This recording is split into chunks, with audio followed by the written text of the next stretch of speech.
Ni, ini betul-betul buah hal tau. Tengok kat dalam dulu. Tengok dalam dah ada biru dah. Habis sekarang kita masuk je lah magenta. Warna ni kenapa kata dia buah hal ni? Sebab ni kalau dah siap banyak orang pandang color ni. Ini untuk Adam Firdaus nak pergi ke Kuantan. Tak tahu tak color apa? Tunggu sekejap, saya bancur dulu. Silver 3 liter setengah. Okey, kenapa kata dia buat hal ni? Sebab color ni kalau dah siap banyak orang pandang. Lepas tu ada gangguan sikit lah untuk owner kan. Jadi kita sama-sama tengok color apa yang ramai orang pandang sekarang. Tadi ada nampak biru, ada nampak merah. Lepas tu ada nampak silver kan. Ni dia. Kita nampak apa ni? Dia ni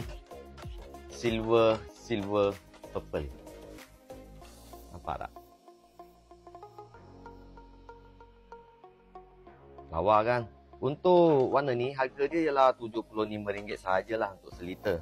Jadi dekat sini ada 3 liter setengah, kita kena kali sendiri lah. Minat tak? Okey. Color code dia ialah 1058 silver purple. Thank you Adam. Sekejap lagi saya post. Mantap.